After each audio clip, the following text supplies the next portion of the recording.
Microfilm, bonsoir, et assez étrangement, pour la première fois depuis que l'émission existe, on va parler avec quelqu'un qui est très présent dans le cinéma français, puisqu'il tourne très régulièrement, qu'il a son style, qu'il a ses propres habitudes, qu'il a son propre public, qu'il a une belle obstination, et c'est Jacques Doyon. Le film s'appelle Comédie, qui est réellement une comédie. On en parlera, on parlera du comique, on parlera de qu'est-ce qui est drôle de nos jours. Ça, c'est une question qui, moi, me tarabuste beaucoup. Mais comme on n'a jamais discuté, d'ailleurs, on ne se connaît quasiment pas, assez paradoxalement, on est aussi libre de parler du cinéma en général ou de la façon dont aujourd'hui, pour quelqu'un qui est évidemment un auteur, qui est vraiment le maître d'œuvre de ses films, qui d'ailleurs en a été des fois même acteur, qui n'a pas peur d'impliquer assez directement une partie de sa vie avec une partie de son œuvre, ce qui caractérise un auteur en général, on peut faire un petit retour là-dessus. Par exemple, dans un entretien assez intéressant qu'il a donné au Cahier du cinéma, Doyon, il dit quelque chose que beaucoup de gens disent, mais c'est pas toujours vrai. Et chez lui, on sent que c'est un peu plus sérieux, qui est si je ne tourne pas, je ne sais pas quoi faire.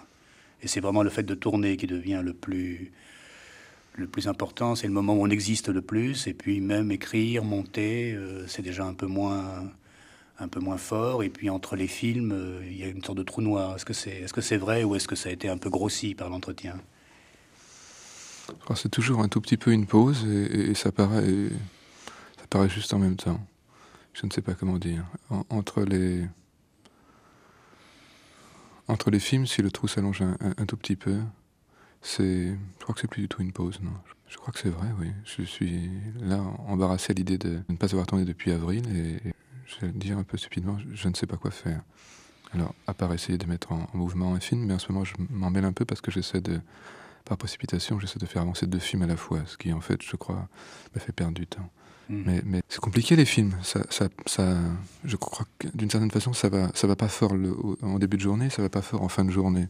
Mais dans la journée, c'est très plaisant ne convient pas tout à fait, mais c'est tout de même de cet ordre-là. Il y a du plaisir. Et puis du déplaisir, mais il y a vraiment du plaisir, parce qu'on est là, en dehors du monde, ou vraiment dans notre monde à nous, ou dans le mien, et parfois un peu dans celui des acteurs, et un peu dans le monde du film. Alors on est là tout à fait coupé, et on a le sentiment de travailler sur ce qui nous intéresse, ou de nous intéresser vraiment à notre travail, et ça c'est formidable. Ce qui fait que le malaise, il intervient pas plus entre les films, il est plus important à la fin d'une journée de tournage. Moi, j'ai des chutes en fin de tournage, si c'est 6 heures, 7 heures. Si je ne prévois pas que ça va bientôt se terminer, je devrais le prévoir, mais je m'obstine à essayer de ne pas le prévoir.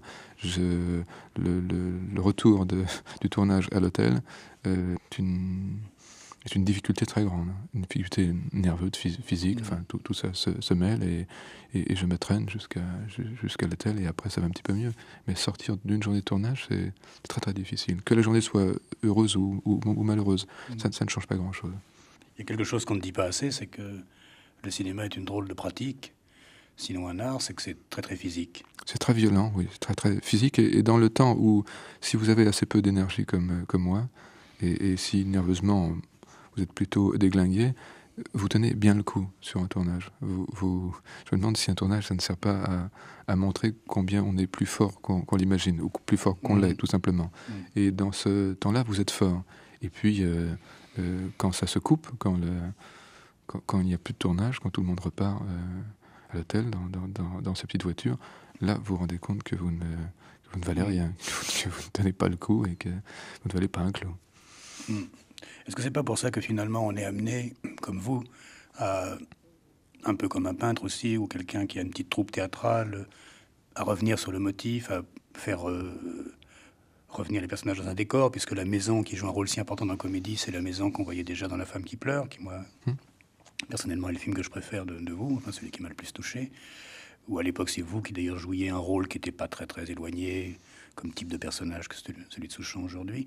Est-ce qu'on n'est pas donc amené à non seulement occuper ces journées à mettre l'énergie là où on peut la mettre, et puis essayer de rebondir de jour en jour, de tournage en tournage, mais même au niveau de ce qu'on raconte, des histoires, des personnages, des problèmes de photos, plastique, des problèmes de son, de dialogue, donc ce qui fait vraiment la matière du métier. Est-ce qu'on n'est pas amené à développer quelque chose un peu cyclique? C'est-à-dire on a à la fois ce privilège et cette obligation de dire l'énergie n'est pas illimitée, une journée c'est long, une vie c'est court, donc essayons de travailler sur 2-3 directions et puis on prend le temps qu'il faut pour ça. C'est ce que visiblement vous avez fait depuis quelques années, puisque vous tournez beaucoup plus régulièrement maintenant qu'au début. Et visiblement c'est une décision délibérée.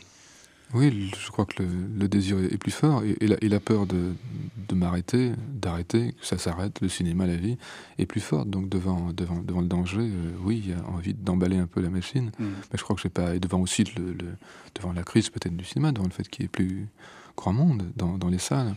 Mais ça, on le retrouve chez... Oui, chez des gens comme Romer, des gens comme Godard, Rivette. Non, Rivette a eu un trou de 3 ans. Là, voilà. Là, je crois qu'il est sur le point de tourner, j'espère. Mais il a un trou et je ne sais pas comment il fait pour rester, pour tenir pendant 3 ans. Je crois qu'il y a une espèce de menace qu'on comprend peut-être un petit peu mieux sur des gens de la génération au-dessus, mais qui peut se comprendre chez des gens qui se sentent menacés aussi. On peut se sentir menacé à 40 ans comme à 70. Je crois que c'est la menace, mais on ne sait pas trop. Je ne sais pas si c'est si conscient que ça, l'envie de repartir dans la même direction, ou si c'est cet effet de volonté de revenir ou de radotage, si c'est si conscient que ça. Je crois que la palette n'est pas très large, donc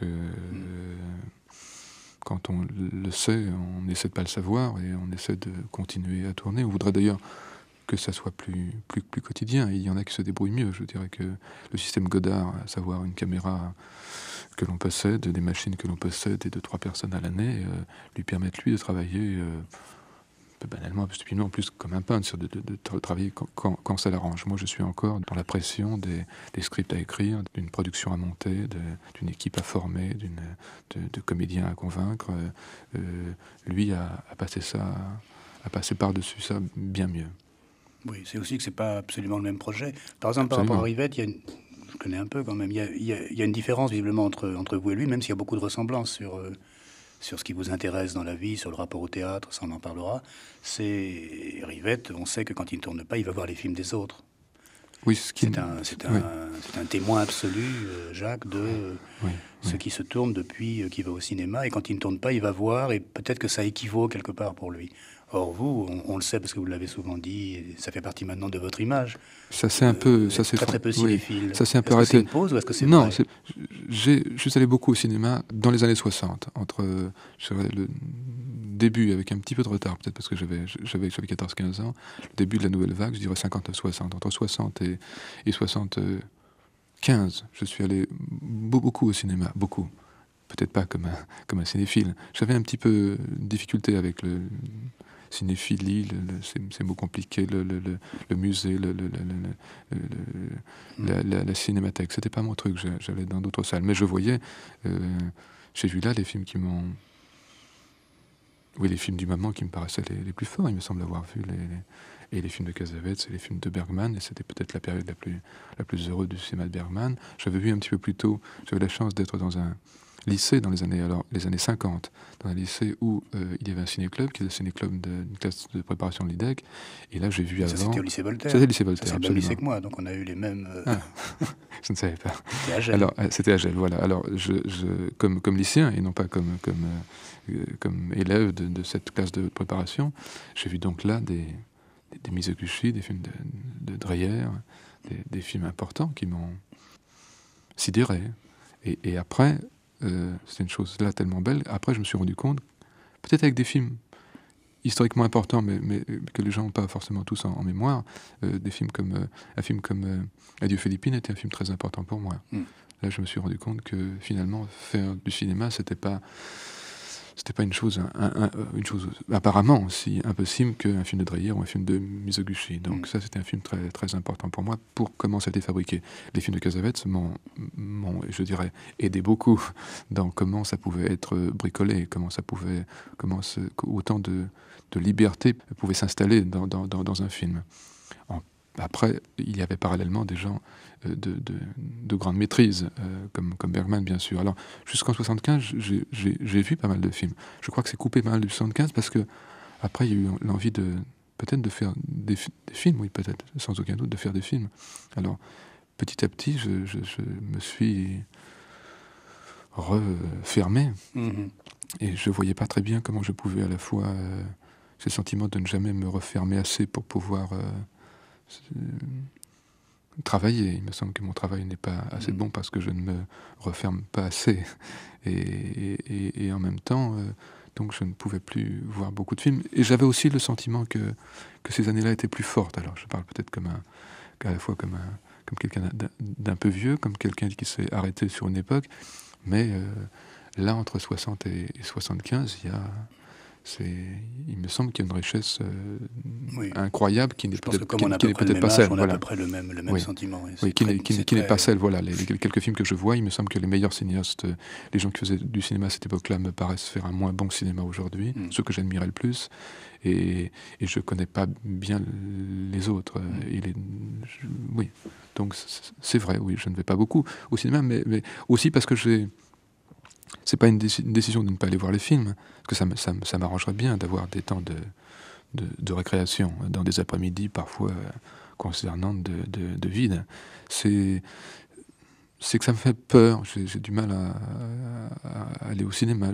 Les films qui risquent de me toucher risquent de me bouleverser me toucher trop. Et comme j'ai toujours été quelqu'un d'assez parfaitement émotif, il y a maintenant une espèce d'hyper-émotivité qui fait que je n'ai presque plus droit de voir ces films parce que je ne tiens pas le coup devant. J'ai peur. Mais je crois que c'est un sentiment que pas mal de gens ont. C'est peur d'être totalement déçu ou pas du tout intéressé, et peur aussi d'être touché, mais alors d'être complètement touché. Oui. Alors qu'avant, quand c'était plus calme, il n'y avait pas cette menace dont vous parliez, on pouvait équilibrer les deux. On pouvait dire je suis plus touché par tel film que par tel autre. Et maintenant, on sait que c'est un petit peu... ça peut être tout ou rien. D'ailleurs, j'aimerais qu'on oui, parle puis c'est parfois si violent, parce que pour parler de René, tout à coup, l'amour à mort, c'est quelque chose qui fait peur. Enfin, qui fait peur. C'est un film qui me touche beaucoup. Il est question de la mort. De toute façon, je suis déjà à moitié paralysé devant le film.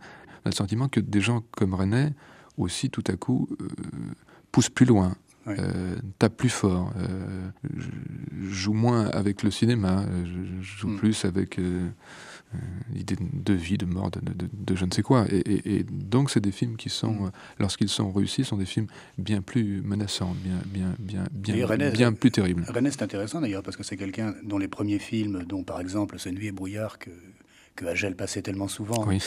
Après pas de l'idée, avec un certain sadisme, parce que ça terrorisait les gamins, moi le premier, il a commencé par parler de la mort collective, qui était quand même le grand sujet de l'après-guerre. Et puis, comme c'est quand même fondamentalement morbide, maintenant il parle de la mort individuelle, qui finalement fait beaucoup plus peur, en des termes plus forts et plus feutrés à la fois.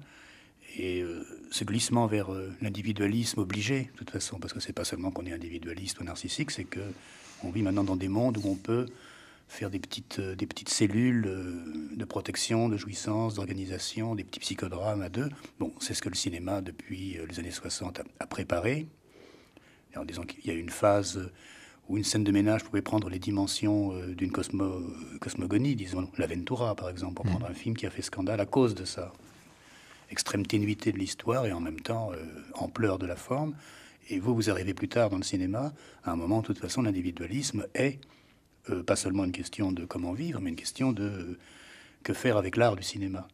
Et on dirait que l'art du cinéma est obligé, alors ça passe par Cassavetes, ça passe par des gens qu'on connaît bien, de dire il faut redécouvrir toutes les possibilités tragiques, comiques, plastiques, chorégraphiques, de langage, de ce grand thème aussi qu'est l'individualisme. Et ça donne évidemment un drôle de mélange entre de la complaisance des fois, et au contraire, des fois, on se jette à l'eau et on trouve des choses extraordinaires. Et moi, je sais que par rapport à vos films, c'est toujours le sentiment très ambivalent que j'ai, des fois, une sorte de fatigue en disant, oui, c'est nous, c'est bien des gens comme nous dont il s'agit, et nous, là, c'est vraiment sociologique, c'est des gens qui font les mêmes types de boulot, qui ont le même type de culture, et des fois, on se dit, bah, c'est bien, parce qu'il est bon de se voir dans un miroir, et des fois, on se dit, oh, cassons le miroir, parce que c'est pas assez intéressant. Et en même temps, on peut pas décemment rêver les vieilles mythologies collectives que plus personne ne sait faire, à part un peu les Américains en France. Est-ce que c'est quelque chose que vous avez accepté comme, bon, ça c'est votre chose à vous et vous irez jusqu'au bout? Ou des fois, est-ce que ça vous... Parce que par exemple, vous avez fait un film en Inde pour la télévision. Oui, c'était pas quelque chose que je voulais faire. C'était... Et moi, je me suis dit, tiens, c'est quelqu'un qui tout d'un coup prend l'avion, va dans un pays vraiment très, très... Peut-être le pays le plus exotique au sens fort du monde, à mon avis, le plus émotionnellement agressif. L'Inde, c'est quand même... C'est pas rien. Et je trouvais que c'était intéressant, a priori. Oui, mais en ratant le souhait, le vague projet d'essayer de faire un petit peu plus qu'un documentaire, et en fait, la seule bonne chose de ce film, c'est que je n'ai pas bougé. Je suis resté là, près de quelques faux nomades, quelques sédentaires, il faudrait dire. Et puis, il y avait un visage qui me touchait plus que les autres. Donc, je suis reparti dans une espèce de description de la géographie d'un visage, sans bien pouvoir passer très vaguement de l'autre côté. Sinon que ce visage de cet enfant était tellement beau à voir que ça me suffisait. Mais il n'y avait pas tout à coup l'envie, je crois... c'est très mêlé, il y a l'envie d'en finir avec soi, mais pour ça il faudrait en finir, je dirais, mieux avec soi. Il faudrait, je vais dire, être un peu plus content de son travail. Je me demande si on ne revient pas sur le même film parce qu'on ne l'a jamais réussi. Il faudrait avoir le sentiment d'avoir réussi pour pouvoir passer à autre chose si ça a un sens. Bien sûr. Il faut parler un petit peu de comédie. Bon, donc je disais au début que c'est réellement une comédie, c'est-à-dire que c'est assez drôle. Et en même temps, c'est une drôlerie, je dirais, très, très contemporaine. C'est-à-dire qu'elle est très liée à la façon dont les gens, quand ils parlent entre eux, et dans les rapports amoureux, dans ce mélange de scènes de ménage, de jeux, de côté à la fois enfantin et quand même adulte, il y a une sorte de démocratisation de tous les rôles. Et donc les gens font... à deux personnages peuvent faire une infinité de rôles. Donc ça, c'est une structure fondamentalement théâtrale, parce que l'essence du théâtre, c'est ça. Mais ça, il n'y a pas de... J'ai senti ça comme un reproche quelquefois. Ah non, oui, je crois que quand on écrit, on peut écrire, on ne se dit rien. Enfin, moi, je ne vois rien, il y a juste des choses qu'on entend un petit peu, enfin, des choses qu'on essaie d'entendre, des dialogues qui arrivent, mais ça pourrait très bien être... pas un film et une pièce de théâtre. C'est après que, si on est plutôt cinéaste et pas metteur en scène de théâtre, c'est après que le film se fait. On sait qu'on va faire un film de toute façon avec, mais il n'y a pas de décision plastique préalable de l'envisager. Le film n'est pas là quand vous écrivez les dialogues, il n'y a rien, il n'est pas question de cinéma à ce moment-là. Parce que moi, je pensais que ce film-là, comme à peu près tous vos films récents au moins, il y a deux directions qui sont, disons, deux horizons, peut-être des horizons perdus, mais vers lesquels quand même vous allez. L'un, c'est la comédie, mais au sens comédie française, c'est-à-dire au sens ce que pourrait être Marivaux, ce que pourrait être Racine, ce que pourrait être carrément une pièce en vers, où les gens coulent leurs sentiments dans le moule de l'Alexandrin. Et je pensais que c'était bon. Je l'avais écrit dans un article sur un de vos films. Je disais pourquoi, après tout, ne pas faire carrément, ne pas franchir le pas et ne pas écrire en vers, parce que ça donnerait une respiration, ça donnerait presque des indications de scénographie. Et l'autre direction, elle est complémentaire, c'est que le cinéma, c'est-à-dire tous les événements corporels, physiques, d'images qui se créent, donc parce qu'il y a une caméra, et là on n'est plus au théâtre, ça irait vers quelque chose qui n'ose pas être de la danse, ou qui pourrait un peu être de la danse moderne en un certain sens, qui est une sorte de documentaire sur aujourd'hui, avec ce type de personnage-là, le type de problème qu'ils ont, le rapport qu'ils ont au fait de parler, de quel mouvement ils sont capables. Et dans vos films, il y a toujours un moment où Alors des fois c'est très réussi et c'est sidérant, des fois c'est un peu maniéré à mon avis. Tout d'un coup quelqu'un part sur place quasiment, fait un geste extrêmement violent, décale l'espace, est presque hors champ, la caméra doit le retrouver, comme s'il y avait une velléité de danser quand même, et une autre velléité qui serait de parler en vers. Et peut-être que c'est pas... Oui, mais entre les deux, je me demande s'il ne faut pas, là-dessus, prononcer le mot de musique, enfin, parce qu'il y a un petit peu les deux, enfin, il y a l'idée de mouvement. Parce que ce qui est intéressant dans ces films, c'est que malgré le vrai talent que vous avez pour écrire des dialogues, à mon avis de plus en plus évident, parce que ceux-là sont quand même très brillants, même s'ils sont dits d'une façon douce et sotto voce, et surtout Souchon, qui est vraiment un acteur étonnant, je trouve. Il fait quelque chose que très peu de gens peuvent faire aujourd'hui, et quelque chose qui est tout à fait, je dirais, réaliste par rapport à l'attitude d'un mâle moyen des années 80. Et surtout d'un acteur moyen des années 80 voilà. En France, hein, encore plus. Mais c'est pas le mot d'auteur, par exemple, au sens où Bertrand Blier continue cette tradition du mot d'auteur. C'est quelque chose de plus risqué et en un sens de plus intéressant. Que d'ailleurs on sentait aussi poindre dans L'amour par terre, en film de Rivette. On y pense parce qu'il y a Jane Birkin dans les deux films. Et on se dit, après tout, pourquoi ne pas franchir le pas? Alors peut-être que ce serait trop provoquant ou trop violent ou une sorte de parti pris artificiel. Mais moi je sens qu'il y a cette direction-là, mais qu'on reste dans un entre-deux, quoi. On ne sait plus parler en vers, on ne sait plus beaucoup réciter de la poésie. Non mais c'est un peu du mal. J'étais allé voir un Racine qui était, je crois, Bérénice, je ne suis pas certain, qui se jouait du côté de la Comédie Française il y a 2-3 ans, mise en scène par un Allemand. Je trouvais ça très... C'était Gruber. C'était Gruber. Je trouvais ça très... Il y avait un grand enthousiasme là-dessus, je n'aimais pas ça du tout. Il y avait une espèce de mise à distance systématique des comédiens. On n'entendait plus que des voix. Il me semblait que les corps étaient anéantis là. Alors j'avais du mal avec ça. C'est peut-être parfois petite difficulté avec le cinéma d'un type très doué qui est Wenders. C'est de temps en temps, la mise à distance et le respect de la distance fait que quelque chose un peu arrêté, un peu figé, que je peux seulement admirer le cinéma et pas être très sensible à ça.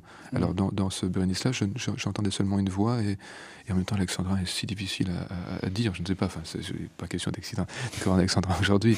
Non, la difficulté c'est de placer le mouvement à l'intérieur du dialogue, c'est de faire en sorte qu'il n'y ait pas juste, et c'est ça le défaut certainement souvent de mes films, qu'il n'y ait pas juste une espèce de mouvement, je dirais physique, qui contrarie le dialogue. C'est que tout à coup on n'arrête pas le dialogue avec un mouvement, je dirais de surprise ou inattendu peut-être, que j'aime assez faire parce que tout à coup j'ai envie de casser ce dialogue. Alors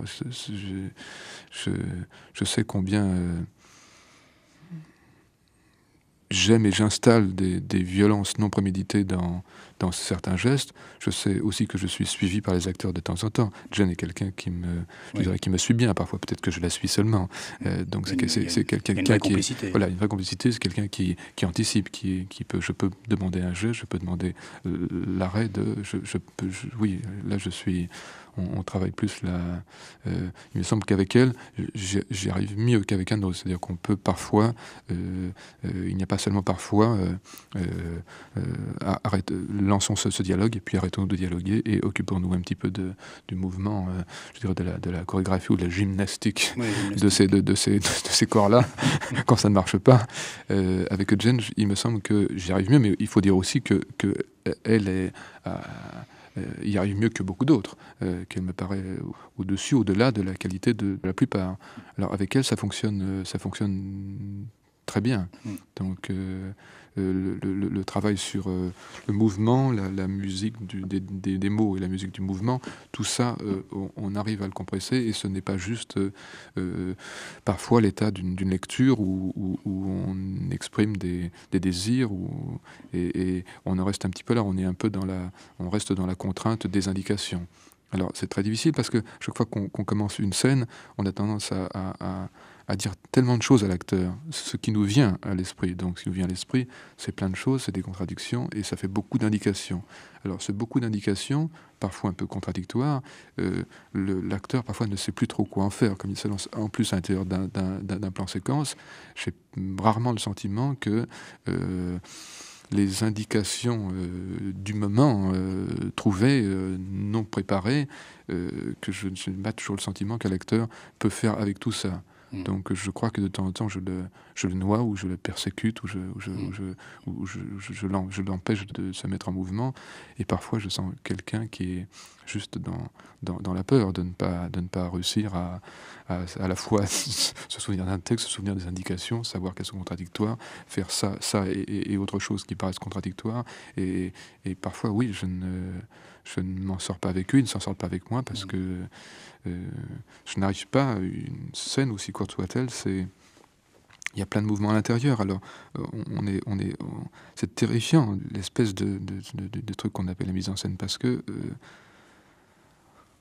on voudrait tout dire, on voudrait contrôler le tout, on voudrait à la fois faire que ça reste en vie, et c'est presque toujours décevant. C'est-à-dire que même lorsque ça fonctionne, on a le sentiment que ça fonctionne, il y a des choses qui devaient se faire, qui pouvaient se faire, qui devaient se passer, qu'on souhaitait, qu'on avait demandé, qui ne sont pas là, qui ne sont pas au rendez-vous. C'est-à-dire que la totalité de ce qui est demandé, de ce qui est souhaité, cette totalité, elle ne se retrouve jamais. Alors on voudrait avoir une partition plus, je dirais, plus raide, et travailler seulement la musique, mais alors on aurait seulement là des virtuoses, et avec ces exécutants, et on aurait de formidables exécutants. Alors de temps en temps, je dirais, quand ça marche pas, mes films, c'est que j'ai des formidables ou pas formidables exécutants, mais c'est des gens qui exécutent quelque chose.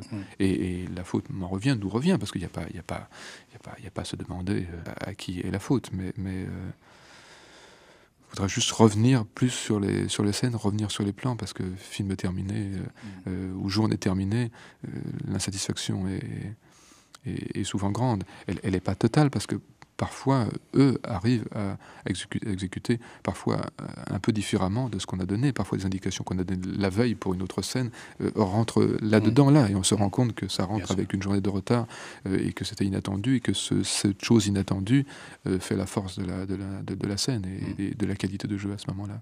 Il y a aussi une autre manière de prendre la question, c'est que dans vos premiers films, Les doigts dans la tête, La femme qui pleure, il y avait quand même une partition des rôles, c'est-à-dire que les personnages masculins étaient plutôt immobiles, plutôt manipulateurs, plutôt un peu sadiques, un peu tireurs de ficelle, un peu maîtres, disons, dans le jeu bien connu du maître et de l'hystérique. Grosso modo, le rapport aux acteurs est toujours un rapport de maîtrise et d'hystérie, et ça ne marche pas s'il n'y a pas ça. Donc un peu comme Rivette, un peu comme Romer, beaucoup la nouvelle vague finalement, qui n'a exploré que ça comme rapport à l'acteur. Une sorte de sadisme gentil et hystérie elle-même gentille. Et puis, à un moment, on a eu le sentiment, au moment de La Pirate, par exemple, et puis La Tentation d'Isabelle, que vous vouliez prendre l'ensemble des personnages dans le même mouvement et faire bouger les hommes aussi. Pas dans Comédie, où Souchon est beaucoup plus traditionnellement introverti et calme et immobile. Enfin, il essaie de calmer le jeu. Et donc, c'est Birkin qui a l'initiative de tous les dérapages, tous les piétinements sur place, toutes les velléités de mouvement, tous les débuts de figures chorégraphiques, quand elle plonge dans la piscine, quand elle rampe le long de la fenêtre. Bon, il y a des véritables jeux de scène. Mais ça me paraît intéressant parce que ça concerne aussi le fond des films, là, le type de sujet qu'on essaie de capter. C'est est-ce qu'on n'arrive pas à un moment maintenant où, dans les rôles sexuels, dans les rôles par rapport au désir, il y a une sorte d'interchangeabilité, et on peut jouer sur la féminisation des personnages masculins, qui se mettent à être également très émotifs, à beaucoup bouger, à beaucoup poser, à beaucoup se faire prier, etc. Comme on voyait dans, je sais pas, Bonafé, Deluc, dans La Tentation d'Isabelle, et de pas seulement laisser ça, disons, traditionnellement aux femmes. Est-ce qu'il n'y a pas une sorte d'envie de prendre tout le monde maintenant dans le même mouvement, presque de généraliser? Depuis des années, on a tellement joué, enfin les acteurs, je veux dire, un acteur qui, prenant Depardieu, qui est le plus colossal en France, la moitié de son discours est là-dessus, sur la part Absolument. féminine c'est là-dessus qu'il prétend travailler. Et en fait, c'est là-dessus aussi qu'il séduit les metteurs en scène. C'est pas seulement le public. Je crois qu'il y a des metteurs en scène qui séduisent peut-être encore plus les metteurs en scène que le public, et qui sont donc réclamés plus encore que peut-être l'intérêt qu'ils ont. Et vous, par exemple, ça vous intéresserait de tourner avec Depardieu ? Très compliqué. Je lui ai fait une proposition qui va pas vous surprendre, mais une proposition que j'ai faite de loin, qui n'a pas été entendue, qui était de lui faire jouer, lui demander de jouer L'Éternel Mari de Dostoïevski, qui est là Mais quel rôle ? Pavel Pavlovitch ou Non, mais en tous les cas, voilà là deux hommes qui se comportent avec souvent je dirais des mouvements féminins, avec des humeurs féminines. Alors ça n'a pas été entendu. Je ne sais pas. Moi, je ne sais pas. Peut-être qu'il me semble que Depardieu était plus disponible et peut-être plus inventif. Il y a 10 ans que maintenant. Je crois qu'il y a une grande difficulté, pour nous cinéastes c'est absolument la même chose, à tenir le coup, à tenir la distance. On est meilleurs sur la distance course, tous.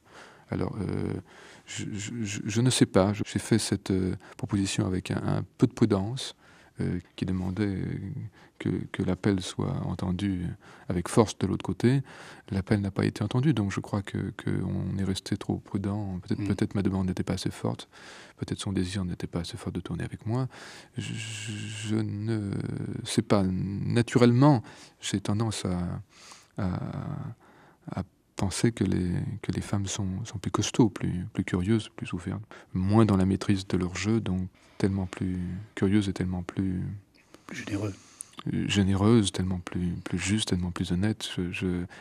Ça traficote beaucoup plus du côté des mâles que du côté des filles, particulièrement en France. Alors en France, il y a, surtout de ce côté de cette génération de 35-40 ans, il y a une demi-douzaine de filles formidable, et je ne suis pas certain de voir un garçon qui puisse faire le poids en face. Donc quand il y a une fille un petit peu costaud, on le voit bien dans les films avec... on l'a vu un peu dans les films avec Adjani, on le voit encore plus dans les films avec Kinski. On voit combien les films ne font pas le poids à côté de ces filles-là, la plupart du temps. On a très souvent le sentiment on voit des films pas très costauds qui sont absolument dévastés par des filles qui sont bien plus costauds que le film. On a ce problème avec Bonheur aujourd'hui, c'est que où on la cantonne dans un rôle et on a un petit peu du mal à être entendu par tous. Et peut-être qu'on n'y arrive pas bien, ou bien on fait son portrait. Peut-être que faire un film, c'est toujours faire le portrait d'un comédien ou d'une comédienne. Et si on fait son portrait, le film n'est pas très existant. Enfin, les films de Bonheur, j'aime mieux Bonheur que les films de Bonheur. Et j'ai souvent le sentiment que c'est plutôt les films de Bonheur que les films du cinéaste qui signe le film derrière.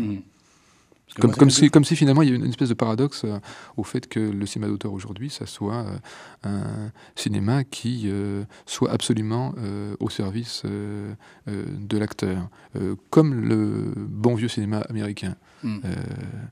C'était des films qui étaient à l'origine, on les montait sur un acteur. Maintenant, ces films d'auteur font semblant de ne pas ressembler à ça. C'est des portraits d'actrices toujours, constamment. Et c'est peut-être les meilleurs films de maintenant. Et donc les limites sont grandes, parce qu'il y a peu de films qui tiennent le coup et qui ne soient pas qui tiennent le coup du côté de l'acteur. Et Kinski, ça me paraît je suis très, très, très admiratif, très amoureux, et en même temps, je ne vois pas beaucoup de films je vois une filmographie faible, voilà. Oh, mais il y a encore plus dramatique que Kinski, c'est Adjani, parce que lorsqu'on regarde la filmographie d'Adjani, elle n'a pas fait beaucoup de films. Elle s'est arrêtée vite, elle reprend maintenant, mais elle s'est arrêtée vite. C'est une filmographie qui n'a rigoureusement ni queue ni tête, c'est-à-dire qu'elle a fait un peu tout, de fiction complètement bourgeoise, plate, normale, de jeunes filles sages, des films d'auteur, mais par manque de peau, jamais les plus grands films de ces auteurs, que ce soit Polanski, Truffaut, etc., des coproductions Gaumont absolument insauvables, genre Carlos Saura, des Téchinés qui ne sont pas non plus les meilleurs Téchinés. Moi j'ai une faiblesse pour Barocco, oui. Et on voit qu'il y a un excès d'énergie, une sorte de génie, une sorte d'être star quand même. Chez Adjani, elle est star où elle n'est pas, elle ne peut pas, qui est gâchée par le fait que par ailleurs c'est une comédienne et qu'elle sait jouer la comédie puisqu'elle a appris ça à la Comédie Française et tout, et qu'aucun cinéaste... C'est des qualités au-delà de ce qu'elle a pu apprendre à la Comédie Française, pour moi. Oui, absolument, mais elle a ça aussi, et le fait d'être finalement intéressante sur tous les plans fait qu'elle n'a jamais rencontré le film qui était le film pour elle, réellement. Mais parce que je crois qu'elle veut le fabriquer, le film, pour elle. Oui, c'est-à-dire qu'elle ne veut pas être dans le désir des autres, elle veut imposer son désir, et c'est ça qui arrête et qui freine, je crois. Là, évidemment, ça freine terriblement, mais pendant longtemps, c'est quelqu'un qui était évidemment ce qu'on appelle une star, qui est un mot totalement utilisé à tort et à travers aujourd'hui, mais enfin, bon, il y a des gens qui ont l'étoffe d'une star. Et puis, comme on est dans le cinéma d'auteur, il y a quand même quelque chose qui n'est pas réglé dans le cinéma d'auteur, c'est un cinéma où... l'auteur a son mot à dire, et même des fois il a même son corps à montrer, puisque c'est de plus en plus courant qu'à un moment donné dans sa carrière, l'auteur, même le plus introverti, même le plus timide, pas du tout acteur par nature, finit par se montrer en chair et en os, de Godard à Piala par exemple. Et je pense pas que ça puisse se résoudre aussi facilement, disons, le bras de fer quand même s'il est amoureux, même s'il est passionnant, même s'il donne beaucoup de résultats intéressants entre le film qui est conçu comme offert à un comédien, une comédienne, et le film où quand même on dit le film de un tel. Alors, ce qui se passe maintenant, c'est que des gens de votre génération ont un rapport beaucoup moins, disons, sadique ou théorique ou dur à ça. Mais ça a commencé avec, disons, Antonioni, Vitti, Godard, Carina, Bergman et toutes ces femmes. Aujourd'hui, on aimerait gagner sur les deux tableaux. On aimerait avoir un film de un tel, donc un film signé, mais on aimerait que la signature ne l'emporte pas sur l'énigme passionnante qu'est un acteur, qui est aimé, qui est pris au sérieux, qui est bousculé, etc.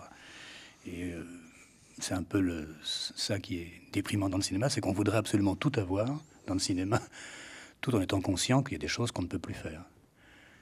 D'ailleurs, ce qui me ramène à une question que je voulais poser sur ce que vous disiez sur la menace, parce qu'avant, ce qui menaçait un auteur, c'était ses mauvais rapports avec le monde de la production, le monde de l'industrie.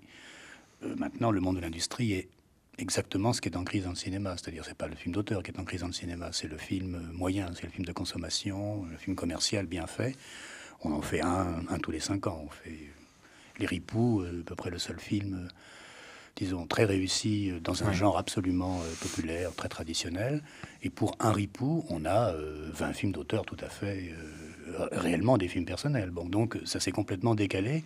Et donc maintenant, qu'est-ce qui menace un auteur? C'est le fait personnellement de ne pas tenir le coup ou de ne pas créer son petit système, son écosystème de survie. Oui, il y a même autre chose qui dépasse l'auteur, c'est qu'il va falloir les couper en deux, les auteurs. Il y a ceux qui peuvent travailler avec pas trop d'argent, qui savent faire ça, voilà. à savoir Rivette Romer par exemple. Moi je peux bricoler, voilà. Il y a ceux qui peuvent bricoler, il y a ceux qui ne peuvent pas.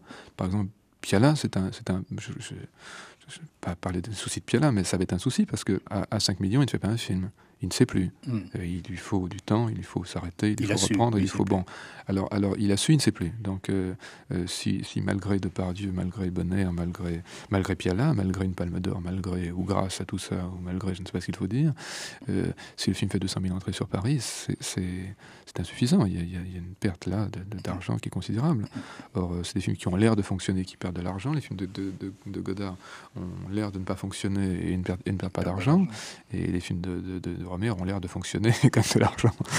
Bon, donc ça, c'est une menace terrible. C'est ce que me disait Garel un jour en me disant un type que j'aime beaucoup, que j'ai rencontré 3 fois, et 3 fois m'ont suffi pour l'aimer beaucoup. Il me dit, je suis allé à l'IDEC et je voulais leur donner des cours de mise en scène pas chers. Et ça les a pas intéressés. Alors... oui, parenthèse longue, j'ai oublié les autres menaces, on a un petit peu parlé, mais cette menace-là, elle est importante. Il va falloir tout de même savoir faire un peu ça, la mise en scène pas chère. Absolument, oui, ça c'est évident que c'est Ça va se jouer économiquement, puisque si un auteur réussit à équilibrer sa petite machine de production, ses films ne tiennent qu'à sa propre énergie, à ses propres problèmes personnels, disons. Si il doit hériter du vieux souci de soutenir l'ensemble de l'industrie, disons, il va y perdre quelque chose, soit comme auteur, soit même commercialement. Je dirais, l'autre menace, mais c'est pas une menace, que c'est une chose présente et passée, c'est que, mis à part Téchiné qui a bien réussi, les gens de ma génération n'ont pas réussi à convaincre les acteurs de leur génération. Donc j'ai raté, j'ai fait des propositions plusieurs fois à des gens comme Deneuve, Adjani, Miu Miu, etc. Ça, je n'ai jamais été entendu. Peut-être que ça va venir. Peut-être qu'elle n'avait rien à faire dans ce sujet-là. Peut-être qu'elle avait raison. Voilà. À mon avis, ça va venir. Mais là, il y a l'envie de se voir, l'envie de parler d'un projet, et puis devant le projet, j'ai toujours connu des reculades. Enfin, je n'ai connu que ça. Alors, ça va bien. Peut-être que je peux plus et j'ai peut-être plus intérêt à tourner avec Birkin qu'avec d'autres, peut-être. Mais je dirais, celle qu'on aime, on voudrait aussi pouvoir travailler avec. Et là, dommage de ne pas avoir tourné avec... dommage pour moi de ne pas tourner avec Kinski, avec Adjani, avec Deneuve. J'espère qu'il n'est pas trop tard pour moi. Voilà. Non, mais le fait, par exemple, que Deneuve accepte de rentrer dans le terrible système Mocky, c'est un signe. Ça veut dire qu'elle sait bien que son créneau traditionnel est lui aussi menacé, et qu'il faut peut-être qu'elle bouge à la fois son image, qu'elle accepte d'être un peu bousculée par quelqu'un qui a des méthodes de tournage très différentes. Moi, je pense que les acteurs, s'ils sont pas trop bêtes ou pas trop fatigués par leur statut de pseudo-star, ils vont être obligés d'aller vers les cinéastes. Oui, mais je dirais, c'est pas tant le statut de star ou de pseudo-star qui les embarrasse, c'est leur propre image. Oui. Et c'est là-dessus qu'on a des difficultés. Parce qu'il y a 5 ou 10 ans, on pouvait peut-être un peu plus ne pas avoir de Deneuve ou Adjani, se jouer bien plus sur le sujet. Pas assez populaire, point, final. Hein. On passe la ligne avec quelqu'un d'autre. Maintenant, c'est des problèmes, et ça peut se comprendre. Enfin, l'âge de Deneuve, l'âge d'Adjani, qui a 30 ans, je pense, fait que le miroir leur rend des choses qu'elle n'aime pas, ou qu'elle n'aime plus, qui sont arrivées ou qui ne sont pas arrivées, qui sont des choses très très grossies. Le miroir là est vraiment très déformant sur ce qu'elle n'aime pas d'elle, et on peut avoir un mauvais profil d'un côté, on peut avoir un bout de ride sur, et on risque de se bagarrer tout le long d'un film avec ça. Alors je crois que la question est un petit peu moins maintenant sur le script. L'une et l'autre sont des femmes que je connais mal et que j'aime beaucoup. Donc je crois qu'on est plus là